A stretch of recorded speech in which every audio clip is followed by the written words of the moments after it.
एक पार्ट ऐसा होता है जो कि भाषा से संबंधित होता है और दूसरा पार्ट होता है जो होता है आपका पीडीएफ फ्रीज कर गई है।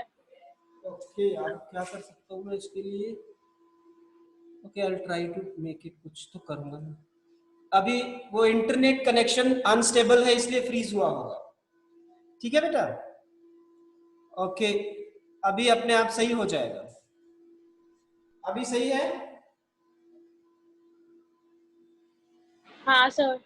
हाँ वो अनस्टेबल है तो बीच बीच में रुक जाएगा। पर आप देखिए बोर्ड देखिए तो हिंदी में दो तरह की चीजें होती हैं। एक होता है भाषा का पक्ष जिसको आप लैंग्वेज कहते हैं और दूसरा है आपका साहित्य।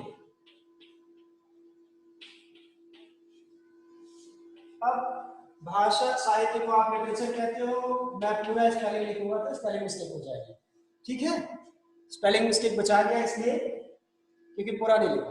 ठीक है, तो अब भाषा और साहित्य दो चीजें होती हैं और जब परीक्षा देते हैं आपको तो दोनों ही भाषा के लिए भी और साहित्य के लिए भी दोनों के लिए समान अंकों का निर्धारण किया गया है। आपकी हिंदी की परीक्षा जो होती है वो लिखित परीक्षा होती है 80 अंकों की। पहले अभी दिखाते हैं तो 40 और ये 40 अंक का भाषा का पक्ष होता है और 40 अंक में साहित्य होता है। ठीक है, ओके। फिर उसके बाद अगर हम जाएंगे आगे और एक चीज होती है जो होता है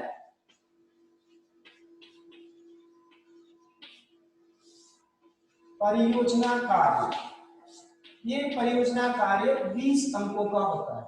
ठीक है, ये पूरा अपनी लैंग्वेज आपको करना क्या है पूरे 9वीं में भी और 10वीं में भी ये एकदम किताबें भी एक जैसी रहेगी और ये फॉर्मेट भी सेम रहेगा। थोड़ा सा बदलाव होता है प्रोजेक्ट में, बाकी सब चीजें ठीक हो एकदम ऐसे ही। तो पहले भाषा साहित्य और परियोजना कार्य। परियोजना कार्य यानी प्रोजेक्ट है आपका, इसमें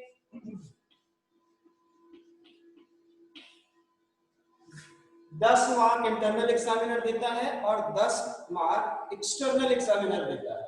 तो इसलिए ये दोनों मिलाकर के 20 नंबर हो जाते हैं। तो आपका आईसीएसई में जो पेपर होगा वो होगा 100 मार्क्स का। तो टोटल कितने मार्क्स का हो गया पेपर आपका? 100 मार्क्स का। भाषा आपके लिए 40, साहित्य में आपके लिए 40 अंक, परियोजना कार्य में 20 अंक। ठीक है, कोई डाउट हो तो आप पूछ सकते हैं। फिर अगला हिस्सा इसके बाद और आगे हम चलेंगे तो हमें ये पता चलेगा कि इसमें क्या क्या चीजें होती हैं। तो भाषा विभाग और साहित्य विभाग, परियोजना, और इस 100 अंकों को अटेम्प्ट करने के लिए इसमें परियोजना कार्य आप घर में करते हैं या क्लास में करते हैं और जो भाषा और साहित्य का ये जो पेपर होता है इसी का एग्जाम होता है जिसमें 80 मार्क्स का आपका ये रिटन एग्जाम होगा। रिटन एग्जाम 80 मार्क्स का। अब इन सब चीजों में क्या क्या आता है वो देखने की कोशिश करेंगे। तो अगर हम भाषा में जाएंगे तो भाषा में सिर्फ वही चीजें आती हैं जो आप यूजुअली पढ़ते आए हो। 7वीं 8वीं में 9वीं में भी वही पढ़ेंगे, 10वीं में भी वही पढ़ेंगे। मैंने कहा सिलेबस चेंज नहीं होता, किताबें नहीं बदलती है। ठीक है ना, ना ही सिलेबस चेंज होगा और ना ही किताबें बदलेंगी। आप इसमें देखिए, ओके सब लोग मेरी बात सुन पा रहे हो ना? Hello, yes sir. Okay okay okay, thank you guys. तो आप बीच बीच में पूछूंगा, मुझे डर लगा रहता है ये ऐसे क्लास होता तो हम पूछ लेते हैं। चलिए भाषा और साहित्य की इस बात में देखिए भाषा में आपको क्या क्या आता है ये दिखा देता हूं मैं। तो भाषा में आता है, ये जगह यहाँ तक ले सकता हूं।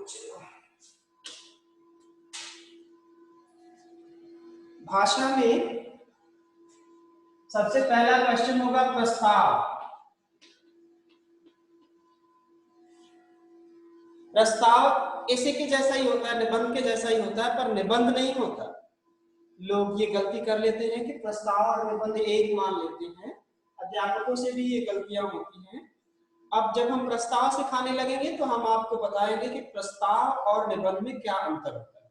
लेकिन पहला प्रश्न होता है प्रस्ताव, दूसरा प्रश्न होता है पत्र, और फिर तीसरा प्रश्न होता है अपठित गद्यांश।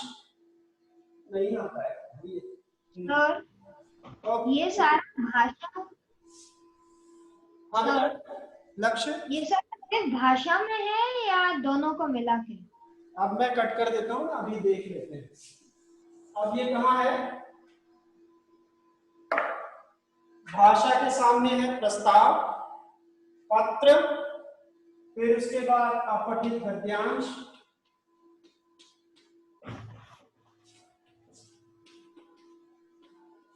और व्याकरण।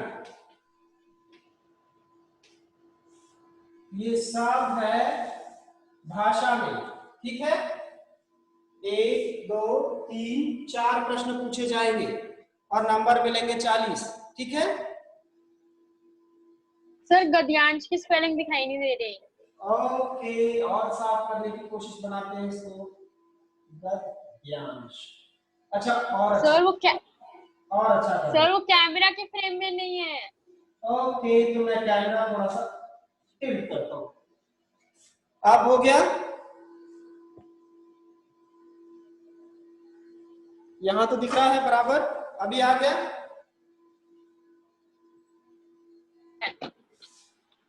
है ना, दिख रहा है सर, दिख रहा है, पूरा दिख रहा है। दिख रहा है सर, दिख रहा है, चलिए, पूरा दिख रहा है। मैं आप देख मेरी आंखें खराब है क्या? ओके ओके, वेट वेट, मैं बोल भी रहा हूं तो you can write in your notebook if you are interested in. तो अपठित प्रस्ताव 1, पत्र, अपठित गद्यांश। अगर कुछ कम दिख रहा है तो ऐसी कंडीशन में आप इसको नोटबुक में लिख लीजिए अपने आप समझ करके। और चौथा हिस्सा होता है व्याकरण का, ठीक है। ये 4 चीजें आपकी हो गई। ये तो आपके भाषा विभाग से जुड़ा हुआ है, जिसमें आप भाषा में इन चीजों का अध्ययन करते हैं। अब दूसरा हिस्सा होता है साहित्य का। तो मैं इरेज कर दूं, मैं मिटा दूं इसको, क्योंकि बाद में जगह कम हो रही है, ठीक है। हाँ सर। इसको नोट कर लीजिएगा आप लोग, ठीक है। माही को फिर से एडमिट करना पड़ेगा। ओके, तो मैंने जैसे बताया कि हिंदी कुल 100 अंकों का होता है प्रति परीक्षा, जिसमें से भाषा के लिए 40 अंक, साहित्य के लिए 40 अंक और परियोजना कार्य के लिए 20 अंक। और भाषा में आपको मुख्य रूप से जो चीजें पढ़नी पड़ेंगी वो है प्रस्ताव, पत्र, अपठित गद्यांश और व्याकरण, ठीक है। भाषा पक्ष एकदम क्लियर हो गया। अब इसके बाद जाते हैं साहित्य के लिए।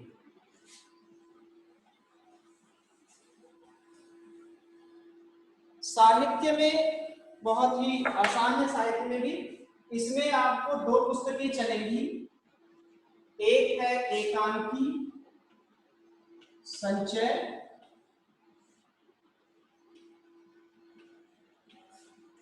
और दूसरा है नया रास्ता, ठीक है। सर हाँ, हम साहित्य सागर क्यों नहीं करते हैं? हम साहित्य सागर क्यों नहीं करते हैं? साहित्य सागर कर सकते हैं, पर साहित्य सागर करने में ये समस्या है कि साहित्य सागर का जो साहित्य है, लिटरेचर है, वो थोड़ा मुश्किल है ऐसे विद्यार्थियों के लिए जिसका बैकग्राउंड हिंदी का नहीं है, पृष्ठभूमि हिंदी की नहीं। जैसे कविताएं हैं कुछ, आप देखेंगे, अगर चाहेंगे तो आप देखेंगे, कुछ वीडियोस हैं, आप वहां पर चेक करेंगे तो मैंने तो कबीर पर एक वीडियोस है और उस पर भी है, गिरधर पर है, तो आप देखेंगे कि थोड़ा कठिन जैसा लगता है। तो हम बच्चों की सरलता के लिए हमने ये चुना है, ठीक है। अगर हमें बहुत इंटरेस्ट हो तो हम वो भी कर सकते हैं, हम वो भी ले सकते हैं, ठीक है। नहीं, तो एक ऑप्शन होता है ना कि साहित्य का टेक्स्ट और एकांकी का टेक्स्ट, तो we can leave the poems ना। एक मिनट ठीक से समझ लूं, क्या कहना चाहती हैं आप? सर एक ऑप्शन होता है ना जिसमें होता है कि एक एकांकी का टेक्स्ट होता है हाँ, और साहित्य का टेक्स्ट होता है, तो हम साहित्य की पोएम्स को इग्नोर कर सकते। नहीं, इसमें एक चीज ध्यान दीजिएगा, एग्जाम में कभी भी आपको सिर्फ 2 ही पुस्तकें लेनी है, और वो भी 2 फिक्स है, जो अभी बताया गया सिर्फ वही ले सकते हैं आप। You can not attempt further, दूसरी किताबों को आप नहीं इस्तेमाल कर सकते। क्लियर? समझ पाया यति? क्या सर? समझ पाई तुम? हम दूसरी किताबें नहीं प्रयोग में ला सकते, हमको यही लाना पड़ेगा और यही अटेम्प्ट भी करना पड़ेगा। ऑप्शंस में वहां पर साहित्य सागर में के भी ऑप्शंस रहेंगे, but you are not permitted to attempt Sahitya Sagar का anything if you know even दो।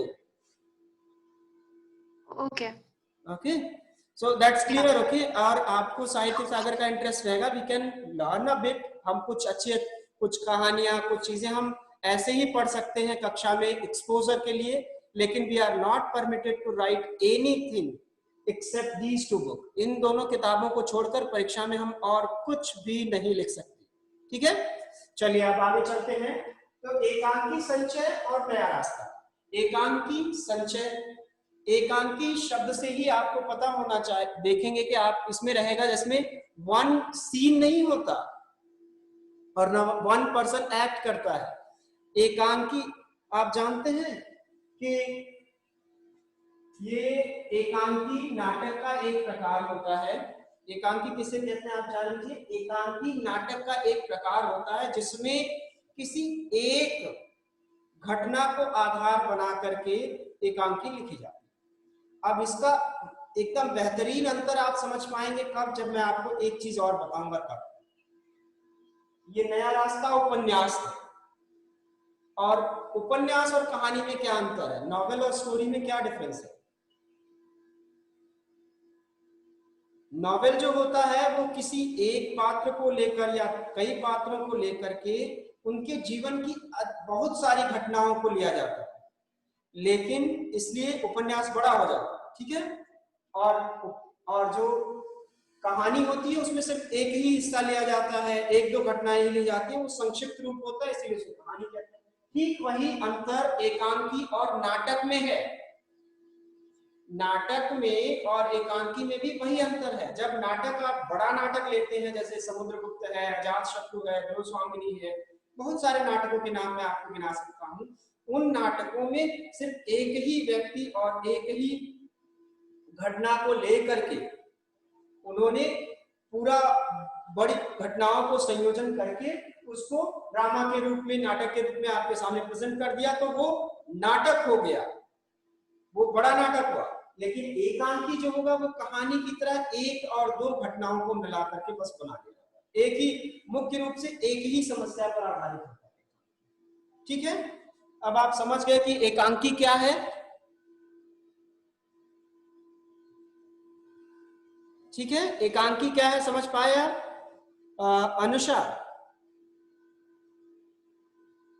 यस सर, हाँ हाँ। Sir, thank you sir. हाँ, क्योंकि उस दिन तुम्हारा क्वेश्चन था कि एकांकी क्या है, ये जानना चाहती थी, तो अभी आपको पता चल गया होगा कि एकांकी क्या है। ठीक है, और किसी को कोई डाउट है अभी तक तो पूछ सकते हैं आप।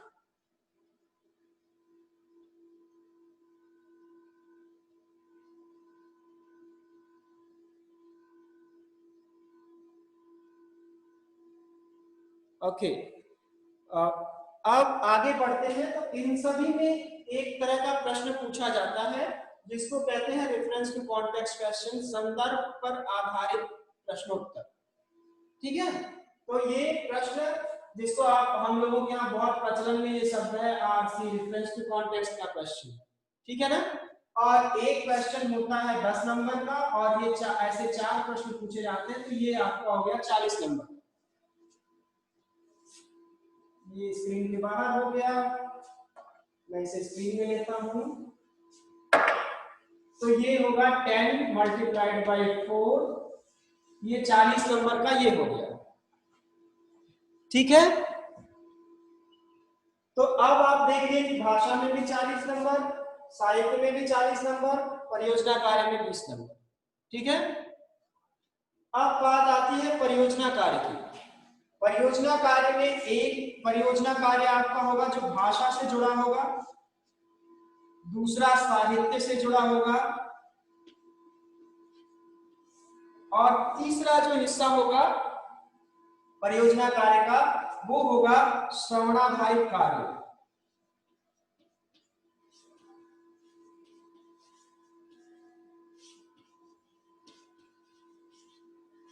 ठीक है, तो यहाँ पर क्या करते हैं कि आपको कोई चीज सुना देते हैं।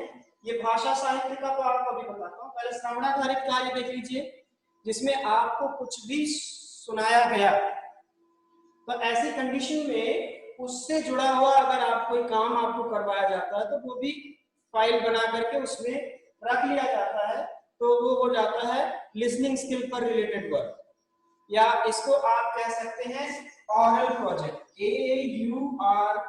अब इसका प्रोनाउंसिएशन आप लोग समझ लीजिएगा क्या होता है। दूसरा होता है साहित्य, यहाँ पर आ गया। साहित्य में आपको, आप जो भी लिटरेचर पढ़ते हैं, जो भी लिटरेचर पढ़ते हैं, हाँ, बाहर चलते हैं, जो भी लिटरेचर पढ़ते हैं उससे जुड़ा हुआ काम करना पड़ेगा आपको। उसकी समरी किसी एकांकी की या उपन्यास की, या आप कैरेक्टर स्केच कर सकते हैं, या एनालिसिस कर सकते हैं। I will give you the, मैं बहुत अच्छी तरह से इसको समझाऊंगा कि किसमें कौन कौन से ऑप्शन। और भाषा में आपको फिर से वही प्रस्ताव की तरह ही आप निबंध लिख सकते हैं, किसी विषय पर रचनात्मक लेखन करेंगे, और इन सबकी वर्ड लिमिट 300 से 400 के आसपास होनी चाहिए सारे काम की, एक्सेप्ट ये श्रवणाधारित कार्य छोड़ के। ठीक है, श्रवणाधारित कार्य वो गाइडेड होगा, तो इसलिए उसकी लिमिट हम नहीं डिसाइड कर रहे हैं, लेकिन भाषा और साहित्य की लिमिट हम डिसाइड करते हैं। 300 to 400 होगा। आपकी 2022 की बुक आप देखेंगे, हाँ 2022 में ही आप एग्जाम देंगे शायद, तो 2022 की बुक देखेंगे तो उसमें लिखा हुआ है ऐसे ही आपको ये भाषा और साहित्य का प्रोजेक्ट वर्क करना है और श्रवणाधारित कार्य करना है। ओके, स्क्रीन इज फ्रोजन, वो अनस्टेबल है। आलोक सर, हाँ बोलिए बेटा। सो वो लास्ट श्रवणाधारित कार्य फिर से समझाओ ना, समझ नहीं आया। श्रवणाधारित कार्य में कुछ खास नहीं है, हाँ बस सिर्फ यही है कि आपको कोई भी चीज सुनाई जाएगी, suppose will exercise it, will practice it. जैसे आपको मैंने एक कहानी सुना दी और आपको कहा कि आपको उस कहानी का सारांश लिख दीजिए, एक तरह का काम हो गया। दूसरा है मैंने आपको कहानी सुनाई और उससे रिलेटेड क्वेश्चन आंसर आपसे पूछ लिए, उसमें I am going to test your listening skill. ठीक है जिया, कौन पूछ रहा था? जिया सर। हाँ, तो अब समझ में आ गया ना? सर मैं पूछ रही थी, मेहर, हाँ तो समझ में आया? Yes sir. और किसी को कोई डाउट हो तो आप पूछ सकते हैं।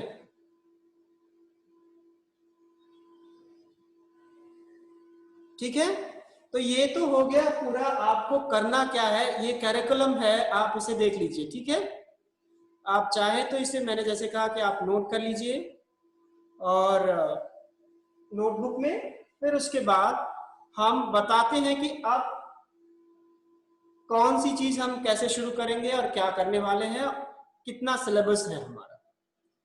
ठीक है,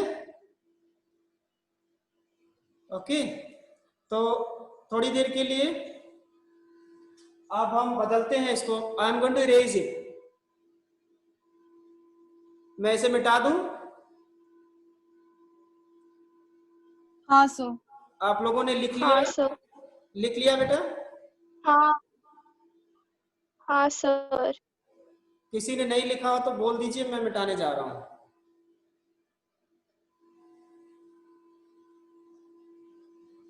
ओके, तो नहीं लिखा तो ठीक है क्या? नहीं लिखा तो ठीक है, तो फिर कैसे मैं ये दोबारा, तो ये चीजें नहीं होने वाली हैं ज्यादा। एनीवे विल सी, फिर जरूरत पड़ेगी तो फिर से कुछ करेंगे इसके लिए, इसको लेकर। पर एक्सपेक्टेड है कि आप लिख लिए होते तो अच्छा था। चलिए अब आगे लिखिए, आगे वाला जो करने जा रहे हैं वो लिख लीजिए। ठीक है, अब मैं जो पढ़ाने जा रहा हूं वो मैं आपको ये बताना चाहता हूं कि इस टर्म में आप क्या पढ़ेंगे और टोटल क्या आपका सिलेबस होगा 9th स्टैंडर्ड में। ठीक है, चलिए, तो अब हम ये मार्क्स और ये सारी चीजें आप जान चुके हैं, ये मिटा देते हैं। ये जान लीजिएगा कि साहित्य और भाषा दोनों को इक्वल वेटेज मिला है, इक्वल मार्क्स हैं, तो हमें दोनों को नजरअंदाज करने की आवश्यकता नहीं है। हम क्या करते हैं, कभी कभी हम साहित्य पर ज्यादा ध्यान रखते हैं, केंद्रित कर देते हैं, और भाषा का पक्ष कमजोर हो जाता है। और दोनों ही पक्ष पर बराबर काम करने की आवश्यकता है, क्योंकि दोनों के लिए समान अंकों का निर्धारण किया गया है। तो चलिए ठीक है,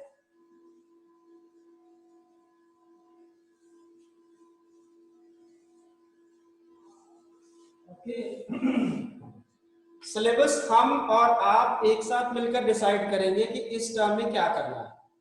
कुछ चीजें ऐसी हैं जो कि हमें तय है वही करना है, उसको हम बदलना ज्यादा उचित नहीं होगा। फिर भी अब देख लेते हैं हम साहित्य में एकांकी संचय। देखिए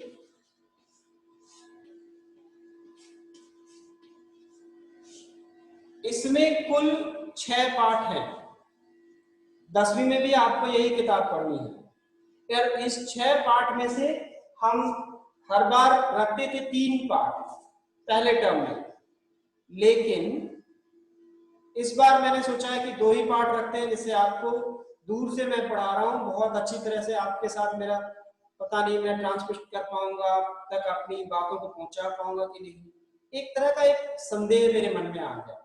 तो इसी को ध्यान में रख करके मैंने तय किया कि इस बार एक पाठ कम कर लेते हैं और देखते हैं क्या कर पाते हैं। तो एकांकी संचय के 2 पाठ हम पढ़ेंगे, ठीक है। और नया रास्ता उपन्यास में भी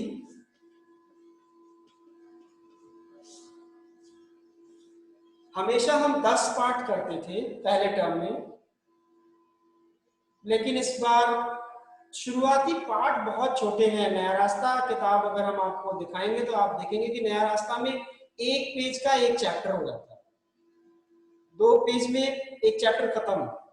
तो मुझे लगता है इसको 10 रखेंगे, अगर कम ज्यादा होगा तो बाद में डिसाइड करेंगे। तो इसमें 10 अध्याय, ठीक है। तो ये तो आपके लिटरेचर वाले हिस्से में आप कौन सी चीजें कितना करने वाले हैं ये पक्का हो गया कि 9th में फर्स्ट टर्म में हम यही करने वाले हैं। आपकी जरूरत के मुताबिक और हमारी उपलब्धता, संसाधनों की उपलब्धता, संसाधन माने होता है रिसोर्स, तो जो भी रिसोर्सेस है उनकी अवेलेबिलिटी को देखकर और अपने काम को देखकर, आपके काम को देखकर इन चीजों में थोड़ा बहुत बदलाव किया जा सकता है। हो सकता है कि सब चीजें बहुत अच्छी होने लगे और हम कहें कि चलो जैसे हम 3 पाठ हर बार करते थे तो हम भी इस बार भी 3 ही कर लेंगे। ऐसा भी हो सकता है कि होने में भी मुश्किल होने लगे तो फिर मुश्किल हो जाएगी, तो हम ज्यादा कर सकते हैं, ठीक है। तो अब ये तो इसका हिस्सा खत्म हो गया। अब जैसा मैंने आपको कहा था कि इस 40 अंक के लिए हम बहुत एंथुसियास्टिक रहते हैं, बहुत उत्साहित रहते हैं और बहुत ज्यादा ध्यान देते हैं, और ये 40 अंक छूटने लगता है। इधर देखते हैं क्या करना है हमें। अब पहला पार्ट जैसे मैंने बताया आपको, प्रस्ताव पहला हिस्सा है, और जब आप पहले टर्म की परीक्षा देते हैं तब से ही आप बोर्ड का ही पेपर सॉल्व करते हैं।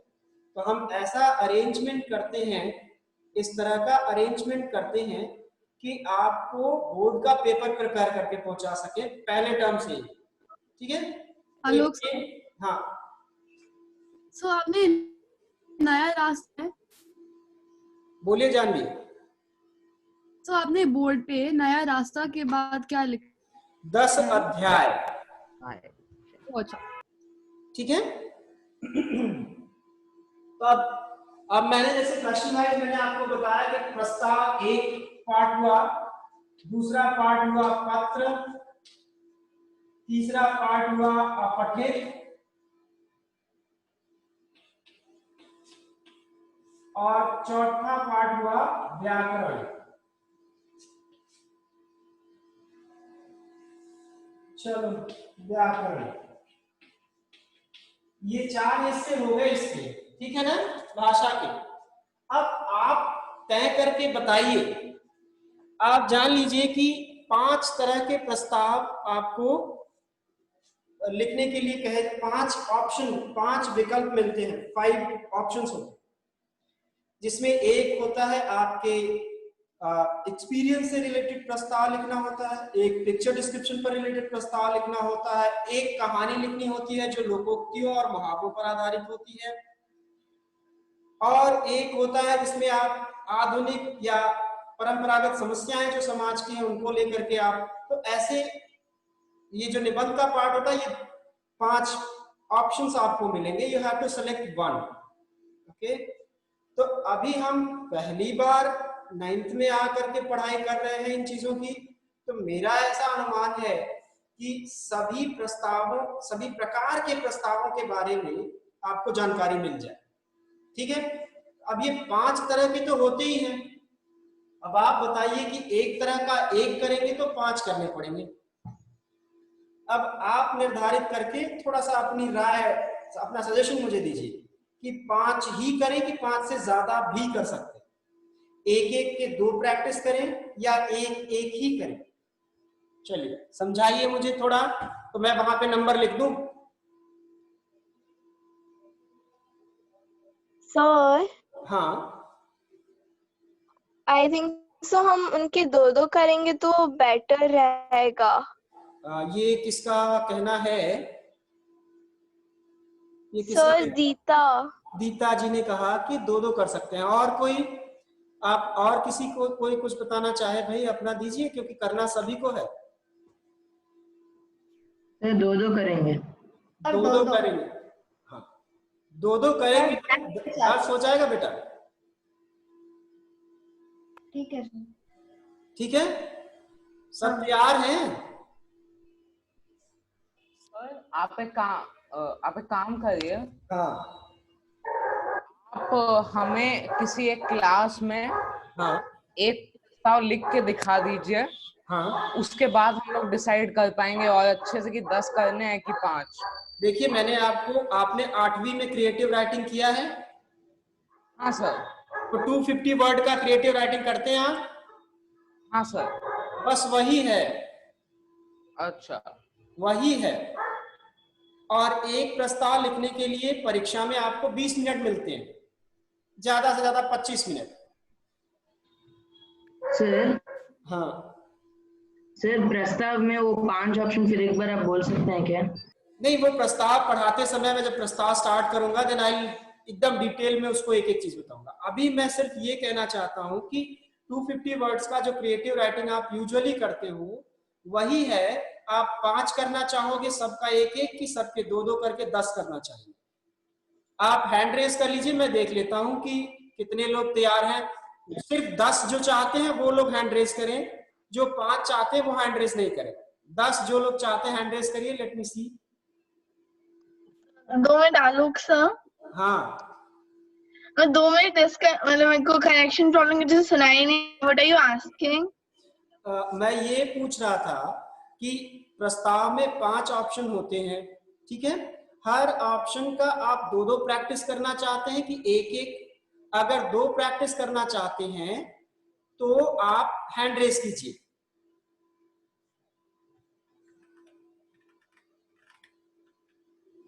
ओके, तो अभी तक आलोक सर। हाँ, तो हैंड रेस कर लिया जिनको करना था? आलोक सर। हाँ बेटा। सर हम एक काम कर सकते हैं, मतलब वो 5 ऑप्शन हम देखेंगे और मतलब सेम तो नहीं होंगे ना सारे, तो जो थोड़ा डिफिकल्ट लगे उसका 2 प्रैक्टिस कर लेंगे, जो थोड़ा आसान लगे उसका 1 ही करेंगे। हाँ दैट्स नहीं, मैंने अभी ये थोड़े ना कहा कि 10 लिख दूंगा तो 10 ही करेंगे, बट यूजुअली आपकी चॉइस क्या है एटलीस्ट, क्योंकि जो आप करते आए हैं वही करना है। देयर इज नथिंग, कुछ भी अलग से नहीं करना है। जैसे तुम कहानी लिखते थे, पिक्चर डिस्क्रिप्शन करते थे, जैसे करते थे आप एग्जैक्टली वही चीज है। देयर इज कोई भी अलग से कोई चीज नहीं है। 8th में आपको इनफ बता दिया गया है। तो मैं एक बार देख लूं कितने हैंड रेज हुए हैं तो मैं उतने नंबर लिखता हूँ। मैंने जैसे कहा कि हम जरूरत के मुताबिक उनको कम ज्यादा कर लेंगे। तो अभी तक मुझे मिले हैं, रेज किया है 10 के लिए 1 2 3 4 5 6 7 8 9 10 11 12 13 14 15 16 17 18 19 20 21 22 20 मिले हैं मुझे, तो अभी के लिए मैं 10 लिखता हूँ and it can become 8 also, it can become less also. ठीक है, ठीक है, तो एक एक बार वन पहले एक एक करके हम सबका कर लेते हैं। ठीक है, अब इसके बाद पत्र तो आपने पहले से जो किए वही पत्र का तरीका है, वही स्टाइल है, वही सब कुछ है। तो हम पत्र 2 तरह के होते हैं, तो हर पत्र के 2 प्रैक्टिस एटलीस्ट करेंगे तो 4 प्रश्न हो जाए। और अपठित गद्यांश जो आप करते हो अनसीन पैसेज, वो 3 कर लेंगे तो हो जाएगा एक तरीका कि हम समझ पाएंगे। और व्याकरण जो करेंगे वो अनलिमिटेड होता है शुरू से ही, तो वो टाइम टू टाइम हमको उसको एडजस्ट करना पड़ेगा कि किस समय में कितना करना है। ठीक है, तो ये तो आपने अभी जो बोर्ड पर लिखा हुआ ये पूरा आपका 9th के फर्स्ट टर्म का सिलेबस है। ठीक है, which can be change according to, हाँ, डिपेंडिंग ऑन रिसोर्सेस अवेलेबिलिटी, जो भी जरूरत पड़ेगी हम उसको बदल लेंगे। ठीक है, कोई डाउट? 9th के सिलेबस में कोई डाउट है फर्स्ट टर्म के? नहीं सर। ओके, चलिए, दीता ने कहा नहीं है। किसी को कोई डाउट हो तो पूछ सकते हैं अभी, फिर मैं इसे इरेज करता हूं। आज की क्लास में मुझे यही बताना था कि एक्चुअली आप पढ़ने क्या वाले हैं, मैं आपको पढ़ाने क्या वाला हूं, ये सारी चीजें हम डिसाइड करने वाले। ठीक है ना? हाँ, सो हम एकांकी की वर्कबुक कैसे यूज करेंगे, उसमें भरेंगे कि अलग से हमें लिखना है? अभी एकांकी की वर्कबुक देखो बेटा, हाँ एक चीज और बाकी है मुझे इसके बारे में अभी, अब इसको यहाँ पर ये कंक्लूजन हो गया। आज का काम जो होना था आज की क्लास का, ये यही था कि मुझे आपको बताना है कि what are you going to study and how are you going to study, और उसी के हिसाब से will make a plan and हम ऐसे करेंगे। ठीक है, और संस्कार और भावना शुरू करना है, विल स्टार्ट विद एकांकी। पर अभी ये जो बात तुमने कही कि होमवर्क और क्लास वर्क को लेकर के, हाँ ये थोड़ा सा है। देखो 2 चीजें हैं बेटा, अभी हम लोग भी, मतलब मैं अपनी बात करता हूँ, मैं कोशिश करता हूँ कि चीजों को ठीक तरह से सीख पाऊँ और आप लोगों के लिए ये कर पाऊँ, पर इसमें समस्या होती है, कई तरह की समस्या होती है।